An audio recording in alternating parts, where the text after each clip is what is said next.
حجاج بن یوسف ظالم تھا، ظلم کرتا تھا، زیادتی کرتا تھا۔ حضرت سعید بن جبیر ایک تابعی بزرگ تھے، اتنے بڑے بزرگ تھے کہ ساری رات نماز پڑھتے تھے، سارا سال روزہ رکھتے تھے۔ ایک دن انہوں نے منبر پہ بیٹھ کے کہا کہ حجاج ظلم سے باز آ جائے ورنہ اللہ کی لاٹھی بڑی بے آواز ہے۔ اللہ کی لاٹھی، اس کا کیا مطلب ہوتا ہے؟ اس کا مطلب ہے جب رب کی لاٹھی چلتی ہے تو اس کی آواز، جی اس کا پہلے کوئی پیغام، وہ پہلے اعلان نہیں کرتا کہ تگڑے ہو جاؤ لاٹھی چلنے لگی ہے، لاٹھی چلتی ہے پر اس کی آواز، سمجھ آ رہی ہے میری بات کی؟ جمعۃ الوداع کے لیے تشریف لانے والے احباب خاص غور فرمائیے گا۔ حجاج بن یوسف کو پتا چلا کہ حضرت سعید بن جبیر نے میرے خلاف بات کی، بلا لیا، کہنے لگا تو نے میرے خلاف بات کی ہے؟ فرمانے لگے کی ہے۔ کہنے لگا تجھے پتا ہے میں قتل کر دوں گا؟ آپ فرمانے لگے نہ تو زندگی کا مالک ہے نہ موت کا مالک ہے، تو کیسے قتل کر؟ کہنے لگا تجھے پتا ہے میرا؟ فرمایا میں نے تجھے نہیں، میں نے تو کئی شداد، کئی حماد، کئی قارون، کئی فرعون، کئی نمرود دیکھے، کئیوں کی داستانیں سنی، تو کون ہے؟ تو چھوٹا سا ہے۔ ایک جملہ ہے مولانا جلال الدین رومی کا، بڑے درویش تھے، ایک بات کہہ گئے، کہنے لگے نمرود جتنے پیسے نہیں، فرعون جتنی حکومت نہیں، قارون جتنی دولت نہیں، ورنہ فرمانے لگے میرے زمانے میں بھی کئی لوگوں کا خدا بننے کو دل کرتا ہے، کئی لوگوں کا دل کرتا ہے، لیکن نمرود جتنے پیسے، فرعون جتنی طاقت اور قارون جتنی دولت نہیں، ورنہ ہو سکتا ہے لوگ دعویٰ کر جائیں معاذ اللہ ثم معاذ اللہ۔ یہ آج سے کئی سو سال پہلے وہ کہہ رہے ہیں، آج تو حالات بڑے ابتر ہیں، اس کی نسبت خطرناک ہے۔ فرمانے لگے حضرت سعید بن جبیر تو زندگی موت کا مالک نہیں۔ کہنے لگا پکڑو، قتل کرو اسے، لے جاؤ۔ جب پکڑ کر کھینچ کر لے جا رہے تھے نا تو حضرت سعید بن جبیر مسکرانے لگے۔ اب ظالم کے سامنے مسکرائے تو اس کو بڑا غصہ آیا، یہ میرا مذاق اڑاتا ہے؟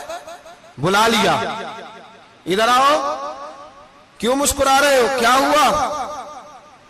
تو حضرت سعید بن جبیر کہنے لگے میں مسکرا رہا ہوں تیری بیوقوفی پر اور اپنے اللہ کی دی ہوئی ڈھیل پر۔ میں مسکرا رہا ہوں کہ یا اللہ کیا بات ہے، کیا تیرا شان ہے، کیسے لوگوں کو ڈھیل دی ہوئی ہے۔ میں مسکرا رہا ہوں تیری بیوقوفی پر کہ تو سمجھتا ہے شاید مجھے پوچھنے والا کوئی نہیں۔ کہنے لگا اس کو باہر نہ لے جاؤ، میرے سامنے قتل کرو۔ ٹھیک ہے جی، قتل کرنے لگے تو حضرت سعید بن جبیر نے منہ کعبے کی جانب کر لیا، انی وجہت وجہی للذی فطر السماوات والارض حنیفا وما انا من المشرکین۔ جب آپ نے یہ آیتیں پڑھی نا کہ میں نے منہ کر لیا ہے اپنے رب کی جانب، کرو مجھے قتل، کہنے لگا نہیں نہیں، اس کا منہ پھیرو، کعبے کی طرف ہو کے قتل نہ ہو، ہے ظالم پر پاگل ہو گیا ہے۔ حضرت سعید بن جبیر کے حوصلے نے شکست دے دی، ناکام ہو گیا، مخبوط الحواس ہو، کہنے لگا اس کا منہ پھیر دو۔ جب کعبے سے پھیرا تو آپ فرمانے لگے للہ المشرق والمغرب فإنما تولى فثم وجه اللہ۔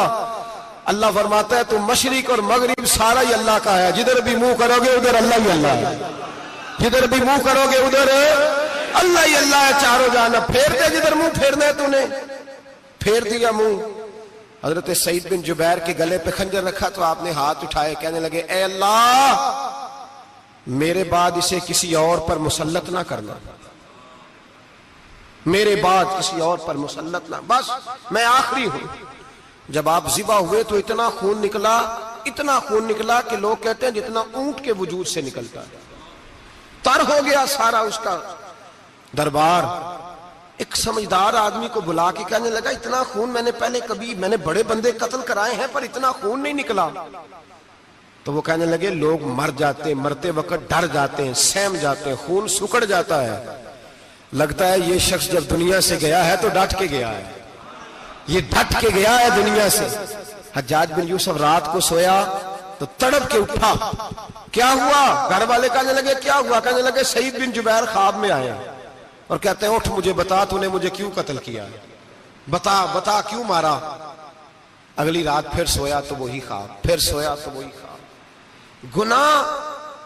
گناہ نفسیاتی مریض بنا دیتا ہے، ظلم تجھے مخبوط الحواس کر دیتا ہے۔ جب تو زیادتی کرتا ہے تو اللہ فرماتے ہیں کہ میں تو اللہ کو بھولتا ہے، اللہ تجھے اپنا آپ بھلا دیتا، پھر تو بھول جاتا ہے، پھر تو سیدھے رستے پہ چلتا ہے پر بھٹک جاتا ہے، پھر تو صحیح رستوں کا تعین کر کے بھی گمراہ ہوتا ہے، پھر تو روز وہی گاڑی چلاتا ہے پر اب جب تو بریک لگاتا ہے تو نہیں لگتی، جب گناہوں کے ساتھ تو مخبوط الحواس ہوتا ہے تو روز وہ کاروبار کرتا ہے، لیکن جب تیرے گناہ تجھے گھیر لیتے ہیں پھر اسی کاروبار میں تو نقصان اٹھاتا ہے۔ حجاج بن یوسف تڑپتا ہے، روتا ہے، یہاں تک کہ بیمار ہو گیا، پیٹ میں درد ہوتی ہے، پتہ نہیں کیا ہوا، تکلیف ہوتی ہے، پتہ نہیں، سارے حکیم، طبیب، ڈاکٹر، کوئی نہ سمجھ سکا کہ بیماری کیا ہے۔ جو بیماریاں خدائی ہوتی ہیں ان کا لوگوں کو پتا، جو آزمائشیں رب کی جانب سے ہوتی ہیں وہ ڈاکٹروں کے ہتھے نہیں چڑھتی، جو تکلیفیں اللہ دیتا ہے ان کا حکیم طبیب علاج نہیں کر پاتے، مشکل، اور شفا اسی وقت ہوتی ہے جب اللہ دینا چاہے، اور جب رب ہی دینا نہ چاہے تو بڑے بڑے ڈاکٹر کہتے ہیں کہ ہمارے بس کی بات نہیں رہی۔ بغداد سے حکیم آئے، پیٹ دیکھا، کہنے لگے نہ تیرے معدے میں کوئی دقت ہے، نہ تیرے جگر میں، نہ کسی اور جگہ، ماجرا کیا ہے؟ ایک آخری علاج ہے، آخری، وہ کیا؟ گوشت کا چھوٹا سا ٹکڑا دھاگے کے ساتھ باندھ کے منہ میں ڈالا، اور پھر ایک باریک سا تنکا لے کے اس کو اندر ڈالنے لگے گلے میں۔ وہ گوشت کا ٹکڑا جب حلق کے اندر اتر گیا، اس حکیم نے واپس کھینچا تو کیسے ایسی بدبو آئی جیسی کبھی سونگی نہ تھی۔ جانور، کیڑے مکوڑے لگے ہوئے باہر نکلے، اور جب دیکھا تو جتنے محل میں لوگ بیٹھے تھے چلاتے ہوئے نکل گئے کہ یہ کیا مصیبتیں ہیں۔ حکیم بھی اٹھ کے دوڑنے لگا، کہا تجھے کیا ہوا؟ کہنے لگے حجاج تیری بیماری زمینی نہیں، تیری مصیبت زمینی نہیں۔ کہا میری مرض تک تم کیوں نہیں پہنچ پا رہے؟ تو کہنے لگے لگتا ہے تو بد دعا کا مریض ہے، لگتا ہے تو ظلم کا مریض ہے، تو جبر کا مریض ہے۔ تڑپتا رہا، سسکتا رہا۔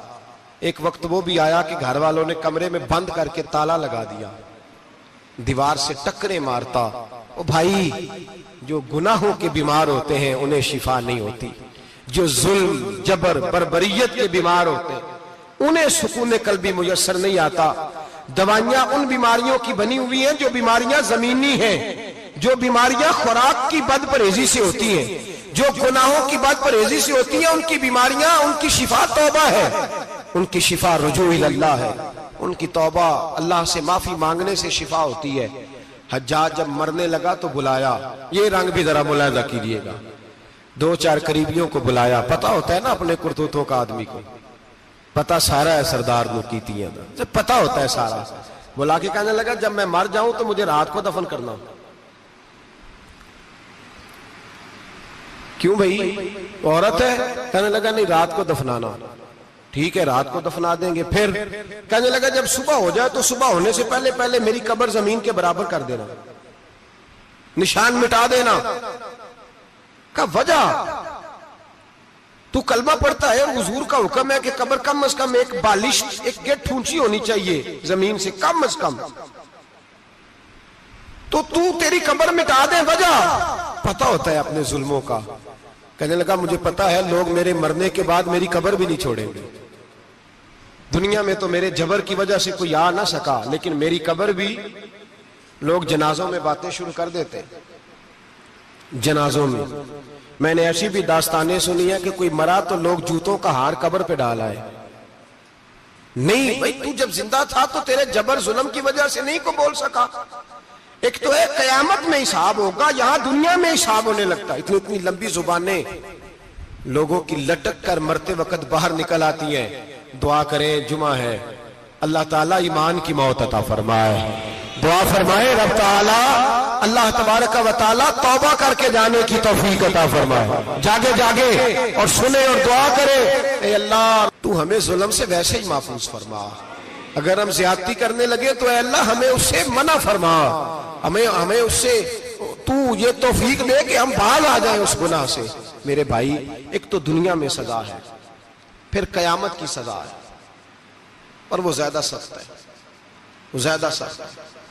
ہم لوگوں نے نا ہیلے بہانے بڑے بنائے ہوئے ہیں، بینک کے ساتھ کاروبار کرنے والا کہتا ہے نہیں نہیں مجبوراً لیا ہے، مجبوراً مر رہا تھا تو آخری لبوں پہ تھا تو جائز ہے، جائز ہے۔ اس وقت جب تجھے کھانے کو لقمہ نہ لگے تو حرام کھانا بھی جائز ہے، کیا دقت تھی؟ کیوں اللہ رسول کے مقابلے میں کھڑا ہوا تو؟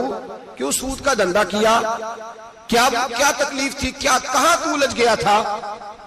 ہم جان بوجھ کے اپنے لیے جہنم کٹھی کرتے ہیں، پھر کہتے ہیں سکون نہیں زندگی میں۔ کہاں سکون آئے گا؟ کیسے آئے گا؟ ہم نے خود آگ لگائی ہے چمن میں اپنے، جو قیامت کی سزا ہے۔ میرے نبی پاک علیہ السلام نے فرمایا رب تمہیں سامنے کھڑا کرے گا، اور کس طرح کھڑا کرے گا؟ فرمایا لوگوں کے وجود سے کپڑے اتر جائیں گے، زمین اس طرح دہکے گی جس طرح تانبا زمین پہ رکھا جائے اور آگ جلائی جائے۔ تانبا دیکھا آپ لوگوں نے؟ یہ بھی گرمی گزری ہے نا، تو فرش پر جب سورج پڑتا تھا تو ننگے پاؤں چلا نہیں جاتا تھا، صحیح کہہ رہا ہوں؟ ننگے پاؤں، بچے کا پیر زمین پہ لگتا تو چیخ اٹھتے ہیں، کہتے ہیں اوہ جل گیا پیر، حالانکہ یہ فرش دنیا کے۔ اور اگر تانبے کے اندر خاصیت ہے کہ اگر کوئی دھات جلدی اور زیادہ گرم ہوتی ہے تو وہ تانبا ہے۔ میرے نبی نے مثال دی تو اس کی دی جو سخت تھا، فرمایا تانبے کی طرح زمین تپائی جائے گی اور پھر ننگے پاؤں رب تمہیں کھڑا کرے گا۔ آج سورج کی پشت تمہاری جانب ہے، قیامت میں منہ تمہاری جانب ہوگا۔ نیزہ آپ نے دیکھا ہوگا، نیزہ ہوتا تھا، فرمایا یہ جو تم نیزے دیکھتے ہو صرف سوا نیزے کے برابر سورج قریب آ جائے گا، اور پھر اللہ تمہیں سامنے کھڑا کر کے تم سے سوال جواب کرے گا۔ اور حضور نے کہہ دیا ہے تو اب کسی نعت خواں کے کہنے سے بات بدل سکتی، کسی پیر کے کہنے سے جملہ بدل سکتا، کسی خطیب کے کہنے سے فکر نہ کرنا وہ سامنے جنت پڑی ہے، اب بات بدل سکتی؟ خدا کی رحمت پر بھروسہ رکھنا ضروری ہے، نبی پاک کی شفاعت کی امید رکھنا، بولیے، لیکن جو حضور نے بیان کیا ہے اس کو ماننا بھی یہ بھی ضروری ہے۔ میرے نبی پاک نے فرمایا اللہ تم سے حساب لے گا اور اللہ پوچھے گا، تم نے جواب دینا ہے۔ حضور کس کس شے کا؟ فرمایا جو پہنتے ہو اس کا جواب نہیں دینا، جو کھاتے ہو اس کا جواب نہیں دینا، جو اللہ کے رستے میں دیتے ہو اس کا جواب، باقی ہر شے کا جواب دینا ہے۔ ادھر جو پلاٹ ہے اس کا بھی جواب دینا ہے، اور وہ جو بچوں کو پیسے بتائے ان کا بھی جواب دینا ہے، جو چھپائے ہیں ان کا بھی۔ ثم لتسألن یومئذ عن النعیم، جو کمیٹی اپنے محلے میں ڈالی ہے اس کا بھی جواب دینا ہے، جو سسرال کے علاقے میں ابا جی سے چوری ڈالی ہوئی ہے اس کا جواب بھی، سب کا جواب دینا ہے، تمام حساب کتاب۔ اور اللہ فرماتے ہیں میں سامنے کھڑا کر کے ہر سوال کا تجھے ہر سوال کا جواب صاحب۔ اچھا یہ جو بڑے لوگ تھے وہ حساب سے ڈرتے تھے، ہم چھوٹے لوگ ہیں ہم حساب سے ہم نہیں ڈرتے، ہم کہتے ہیں دیکھی جائے گی۔ بڑے لوگ جو تھے وہ حساب سے، حضرت ابو بکر صدیق دعا کرایا کرتے تھے، دعا کرو اللہ مجھ سے حساب نہ پوچھے۔ حضرت عمر فاروق رضی اللہ تعالیٰ عنہ اپنے بیٹے سے کہتے تھے بیٹا اپنے باپ کے لیے رحمت کی دعا کرنا، میں درگزر والا ہوں، میں حساب والا کوئی نہیں۔ بڑے لوگ ڈرتے تھے، بڑے لوگ۔ حضرت عثمان غنی قبر پہ کھڑے ہوتے تھے تو داڑھی آنسوؤں سے بھیگ جاتی، غلام کہتے ہیں حضور 3 دفعہ نبی پاک نے آپ کو جنت کی بشارت دی ہے، 3 دفعہ بشارت دی ہے، تو آپ کیوں اتنا روتے ہیں؟ عثمان غنی فرماتے جس رسول نے مجھے جنتی کہا ہے اسی محبوب نے مجھے فرمایا تھا عثمان قبر آخرت کی منزلوں میں سے پہلی منزل ہے۔ اور آپ فرماتے میرے تو کمرے میں دیا گل ہو جائے تو مجھے ڈر لگتا ہے، اس میں تو مکمل اندھیرا ہے۔ آپ فرماتے کھڑکیاں بند ہو تو دم گھٹنے لگتا ہے، اس کو تو دروازہ ہی کوئی نہیں، روشن دان تک نہیں۔ بھائی جو بڑے تھے وہ ڈر رہے تھے۔ مولا علی شیر خدا نماز کا وضو کر کے کانپتے تھے، کانپتے۔ علی آپ مرحب کے سامنے نہیں کانپے، خیبر کا دروازہ اکھاڑتے نہیں کانپے، بدر احد خندق حنین اور خیبر میں نہیں کانپے، تو یہاں آپ فرمانے لگے مالک کے سامنے جاتے ہوئے ڈر آتا ہے۔ بڑے لوگ کانپتے تھے، بڑے لوگ۔ آج کون سا جمعہ ہے؟ سارے بولیے۔ حالانکہ یہ اگلے سال دوبارہ آئے گا، ہمارا نہیں پتا کہ ہم ودا ہو جائیں کہ کیا بنے۔ یہ کون سا جمعہ ہے؟ آیا جمعہ الوداع، آئے ہم پڑھیں۔ آج ایک فکر لے کر کے جانا، ایک سوچ جہاں روز رات کو بیٹے کی ٹینشن، بیٹی کی ٹینشن، بھائی کی ٹینشن، پوتے کی ٹینشن ہوتی ہے نا، ایک ٹینشن اور اپنے آج ایک ٹینشن بڑھا لو، قبر کی ٹینشن پیدا کر لو، قیامت کی تھوڑی سی فکر کر لو، تھوڑی سی ایک لمحے کے لیے صحیح تھوڑا خیال پیدا کرے۔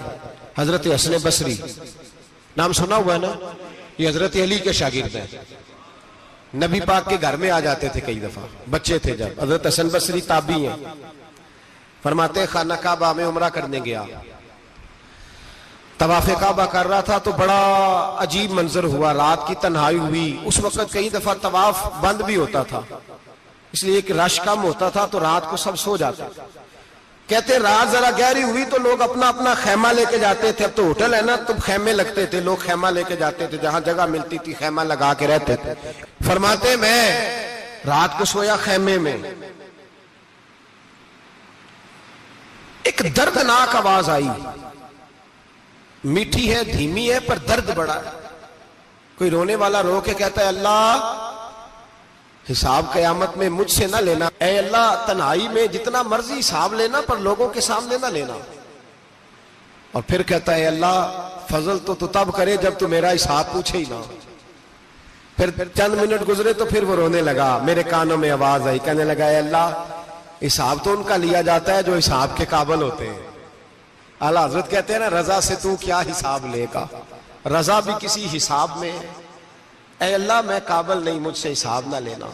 کہتے تھوڑی دیر گزری تو پھر وہ رونے لگا، پھر ذرا سانس سنبھلے تو پھر کہنے لگا اے اللہ میں تو لوگوں کو کوئی بندہ حساب پوچھ لے تو نہیں دے سکتا، میں تجھے کیسے حساب دوں گا، پھر تڑپنے لگا۔ کہتے تھوڑی دیر گزری تو پھر ایک لفظ انہوں نے کہے رونے والے نے، کہنے لگے اللہ دیکھ تیرے محبوب کا فرمان ہے جو معافی مانگے تو اسے معاف کر دیا کرتا ہے، اے اللہ میں معافی مانگنے آیا ہوں اور مسجد نہیں آیا، میں کعبۃ اللہ ہی آ گیا ہوں۔ کہتے ہیں وہ اتنا روئے کہ چیخ آئی ان کی، اور جب دھڑام سے کوئی زمین پہ گرا تو میں پریشان ہوا کہ اب تو بے ہوش ہو گیا۔ فرماتے ہیں میں زور سے اٹھا فٹافٹ اور اس شخص کی طرف بڑھا، میرے دل میں خیال ہے کوئی گناہگار ہے بیچارہ، تو چلو میں بھی دعا کرتا ہوں، اس کو کہتا ہوں بیٹے فکر نہ کر اللہ تیری مدد کرے گا۔ فرماتے میں گیا اس نیت کے ساتھ کہ میں کہوں گا چلو اٹھو تم بھی دعا کرو میں بھی کرتا ہوں، اللہ ہم سے حساب نہ پوچھے۔ کہتے میں گیا تو وہ شخصیت بے ہوش پڑی تھی، کالے سیاہ بال ان کے چہرے پہ بکھرے ہوئے تھے۔ کہتے لوگوں جب میں نے زلفیں ہٹائیں چہرے سے تو میرا وجود کانپنے لگا آسمان ٹوٹ پڑے گا، زمین پھٹ جائے گی، ستارے بکھر جائیں گے، آج بہہ جائیں گے سمندر۔ فرماتے میری چیخیں نکل گئی، یہ کوئی گناہگار تو نہیں، یہ تو حضرت فاطمہ کے پوتے امام زین العابدین ہے، یہ تو امام حسین کا وہ بیٹا ہے جو کربلا میں تنہا بچے تھے۔ فرماتے میں امام کا چہرہ دیکھا تو بھاگ کے آیا اور میں نے اپنی داڑھی ان کے پیروں کے ساتھ مس کی اور میں نے کہا حضور اٹھئے۔ امام اٹھے تو میں نے کہا شہزادے تیرے تو اشارے سے اللہ کئی گناہگاروں کو بخشے گا، تیری تو دعا سے اللہ بخشے گا، یہ کیا کر رہے ہو؟ تو امام زین العابدین کہنے لگے حسن بصری ادھر آ یار، ادھر آؤ بزرگو، میرے دادا کے پاس رہنے والے ہو، میں نے نا آج ہی سنا ہے کہ اس کا عذاب بڑا سخت ہے، آؤ میرے لیے دعا کرو، اللہ پاک مجھ سے حساب نہ پوچھے۔ کہا حضور نہ کریں۔ آپ فرمانے لگے تجھے نہیں پتا کچھ چیزیں ایسی ہیں کہ رب نے اگر حساب پوچھا تو میں واقعی جواب نہیں دے پاؤں گا، چل کر میرے لیے دعا۔ کہتے میں نے ہاتھ باندھے حضور میں نہیں کرتا، اٹھا کہہ۔ فرماتے میں نے ہاتھ اٹھائے، میں نے کہا اے اللہ تیرے رسول کا شہزادہ ہے، یہ تیرے رسول کا شہزادہ ہے، یہ کہہ رہا ہے تو فضل کر۔ وہ بھائی جو بڑے تھے وہ تو تڑپتے تھے، سسکتے تھے۔ ابو علی ہیتی کہتے خانہ کعبہ میں پتھر پہ سر رگڑ رگڑ کے کوئی بوڑھا کہہ رہا تھا اے اللہ اول تو حساب نہ لینا، اور اگر لینا تو مجھے اندھا کر کے اٹھانا، میں تیرے نیک بندوں کے سامنے شرمندہ نہیں۔ اقبال رو پڑے، اقبال کچھ لوگوں نے لکھا ہے یہ آخری ربائی ہے ڈاکٹر اقبال کی، آخری، اس کے بعد شاید اس نے کلام نے کچھ سیرت نگاروں کا خیال ہے۔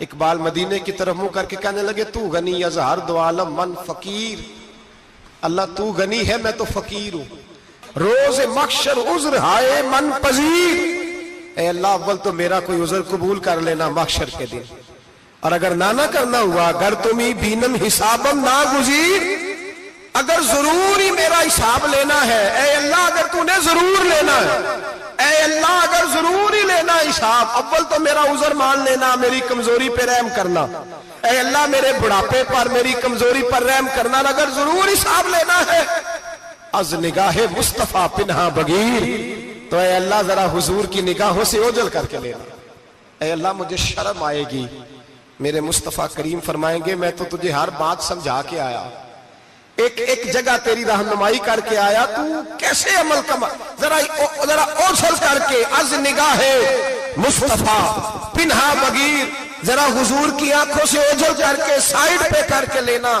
میں برداشت نہیں کر پاؤں گا۔ حضرت ابو علی ایتی کہتے ہیں بابے نے سر رکھا ہوا ہے اور کہتے ہیں اللہ مجھے اندھا کر کے اٹھانا، فرماتے میں گیا، میں نے کہا چلو میں دعا کرتا ہوں جا کے، فرماتے جب میں نے جا کے بزرگوں کی کمر پہ ہاتھ رکھا، ان کا چہرہ دیکھا تو یہ کوئی گناہگار تو نہیں، یہ تو بغداد کے پیر عبد القادر جیلانی ہے، یہ تو محبوب سبحانی غوث سمدانی ہے، یہ تو وہ شخص ہے جو قدم لگائے تو اللہ ولایت عطا کرتا ہے۔ جو بڑے تھے وہ ڈر رہے تھے، معین الملت والدین، عطائے رسول، ہند الولی، غریب نواز حضرت خواجہ معین الدین اجمیری رحمت اللہ علیہ، خواجہ قطب الدین بختیار کاکی کو تنہائی میں بلا کے کہنے لگے معین الدین سید زادہ ہے، معین الدین حضور کے خاندان میں پیدا ہوا ہے، معین الدین سے اس کے پیر کو بڑی امیدیں تھیں، معین الدین کو رسول پاک نے ہندوستان بھیجا تھا، پر قطب الدین یار معین الدین تبلیغ کا حق نہیں ادا کر سکا۔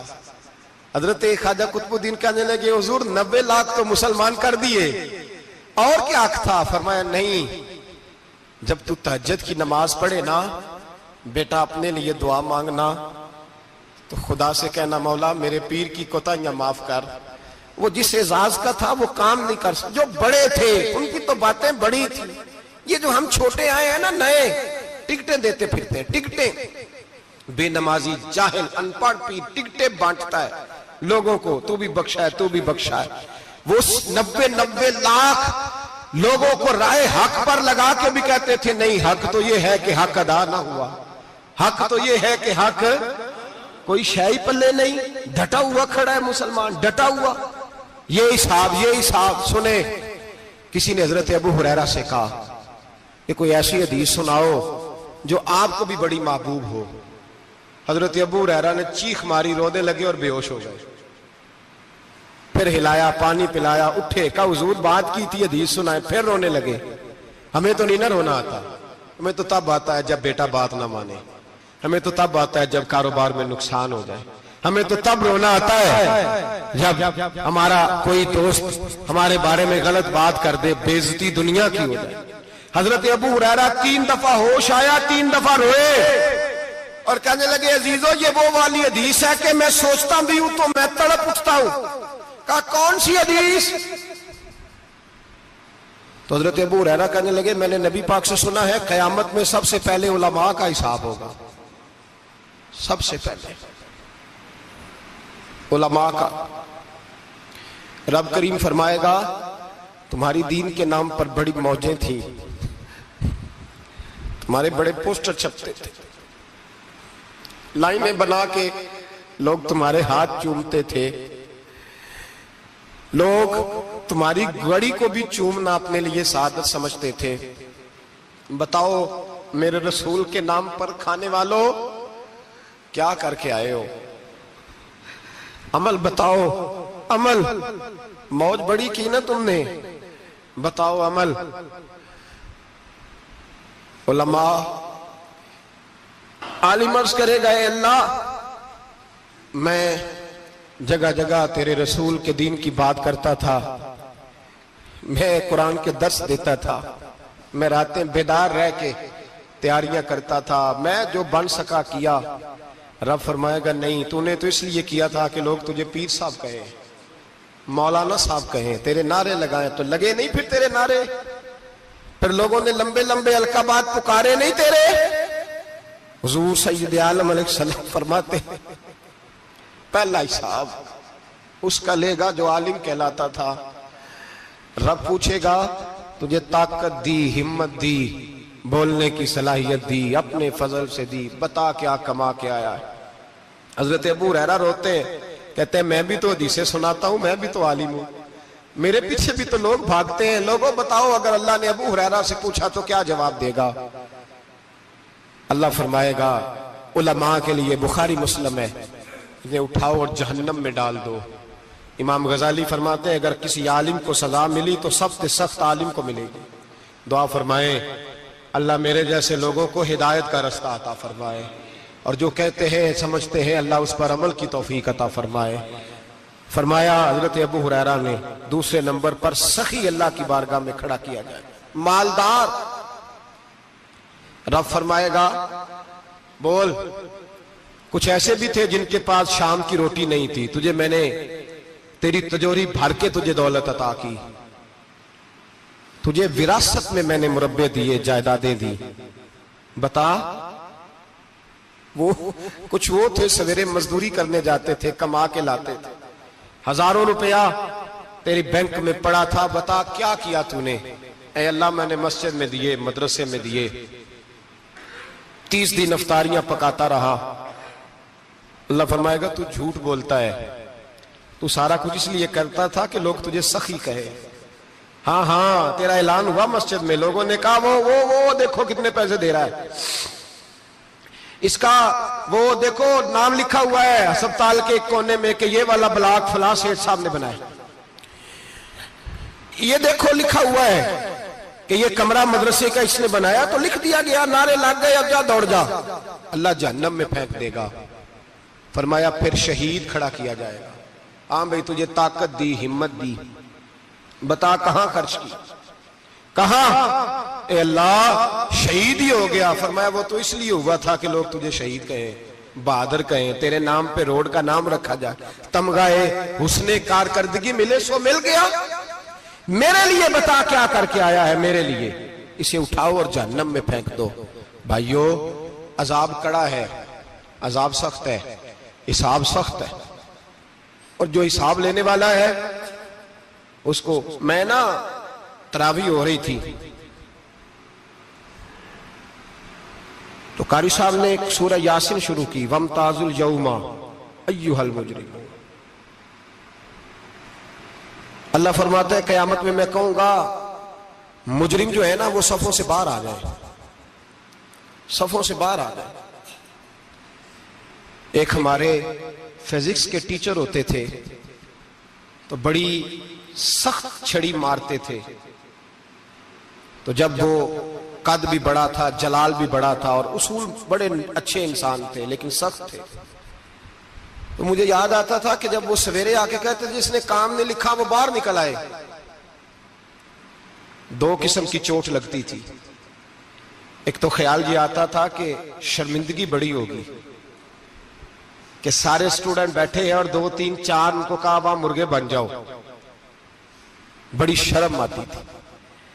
اور پھر جب وہ مارتے تھے اتنا سخت مارتے تھے کہ کئی دن تکلیف رہتی تھی، بتایا نہیں جاتا تھا. وہ سٹوڈنٹ بتاتے تھے کہ یار اس سے بچو کسی بھی طریقے، اور کسی کا کام رہ بھی جاتا تھا کہتے تھے اس پیریڈ کی ڈیوٹی سبق یاد کر کے آنا ہے. سخت ٹیچر کے بارے میں تیرا میرا یہ رویہ ہے. تو یاد آ رہا تھا جب وہ کہہ رہے تھے نا وَامْتَازُوا الْيَوْمَ أَيُّهَا الْمُجْرِمُونَ، تو میں صف میں کھڑا تھا تو 2 قطرے میرے بہہ گئے آنسوں کے. مجھے ساتھ بچہ کہنے لگا طبیعت ٹھیک ہے؟ میں نے کہا طبیعت تو ٹھیک ہے، کچھ یاد آ گیا ہے کہ میدان محشر میں یہاں تو چھپے ہوئے ہیں نا عیب، چھپے ہوئے. اور بھائی رب بڑا کریم ہے، عیبوں کے باوجود نوازتا ہے. میرا دعویٰ یہ ہے اگر ہمارے عیب کھل جائیں، لوگ ہمیں دھرتی پہ جینے نہ دیں، لوگ جینے نہ دیں، نکال دیں، اپنے بھی ہمیں برداشت نہ کریں، یہ تو اس کا کرم ہے. پتہ سارا ہے سردار نو کیتیاں دا، پردہ چپایا ہی تیرا پلا ہو سی. وَامْتَازُوا الْيَوْمَ أَيُّهَا الْمُجْرِمُونَ. اللہ فرمائے گا مجرم باہر آ جائے. یا اللہ کیا ہوگا؟ جب سوال جواب ہوں گے تو رب فرماتا ہے تیری زبان پہ مور لگا کے بند کر دوں گا، تیرے ہاتھ بولیں گے، پیر بولیں گے، سر بولے گا، پیٹ بولے گا۔ اس وقت کی فکر پیدا کریں، ٹینشن پیدا کریں۔ وقوع قیامت حق ہے، اور باندھ کے نا لوگ پیر باندھ کے زور کے ساتھ باندھتے۔ سگا بیٹا جب قبر میں دفن کرتا ہے نا تو وہ بھی کہتا ہے وہ کونا، یہ کونا تھوڑا سا مٹی کم ہے، یہاں بھی مٹی ڈالو۔ پہلے لوگ روزانہ جاتے ہیں، پھر ہفتے کے بعد، پھر مہینوں بیت جاتے ہیں۔ کچھ قبریں ایسی بھی ہیں جن پہ کھڑے ہوں تو لگتا ہے قبریں رو رہی ہیں، اور کہتی ہیں جاؤ میرے گھر والوں سے جا کے کہو کوئی پھیرا ہی لگا جائے، وہ ایک دفعہ آئے تو صحیح۔ کوئی مٹی نہیں ڈالتا۔ بادشاہوں کی قبریں روتی ہیں، سرمایہ داروں کی قبریں روتی ہیں، کوئی جاتا نہیں۔ اتنے اتنے موٹے سوراخ ہے قبروں میں، آپ اپنے شہر کے قبرستان پھر کے دیکھ لیں، سوراخ ہے۔ او بھائی، حضرت مولا علی شیر خدا قبرستان گئے تو پہلے رونے لگے، پھر کہنے لگے قبروں والوں کیا حال ہے تمہارا؟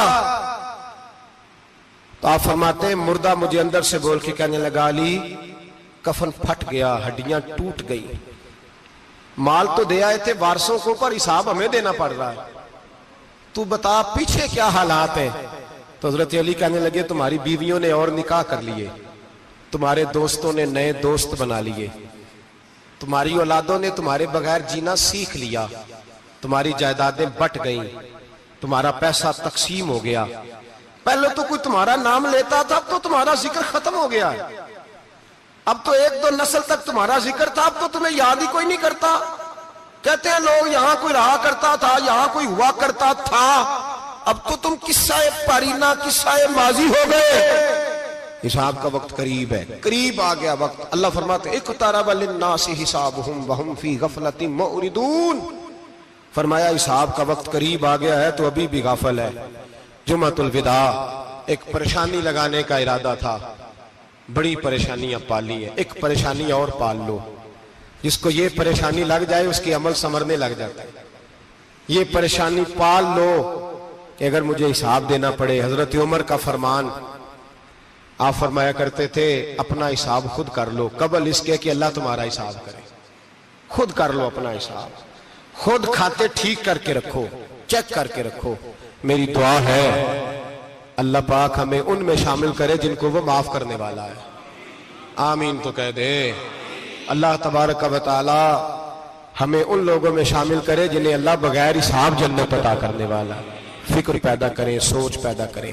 اللہ تبارک و تعالیٰ کو راضی کرنے کے ایام ہے اور اس کی رضا کی طرف توجہ کریں سارے حضرات۔ اللہ تبارک و تعالیٰ آپ کو سعادت مندیاں اور برکتیں عطا فرمائے۔ آخر دعوانا۔ ویڈیو اچھی لگی ہے تو چینل کو لائک کر دیں، سبسکرائب کر دیں، ویڈیو کو لائک کر دیں، شیئر کر دیں، کامنٹ کر دیں اور بیل آئیکن کو کلک کر دیں تاکہ آنے والی ویڈیو آپ کو مل سکیں۔ جزاک اللہ۔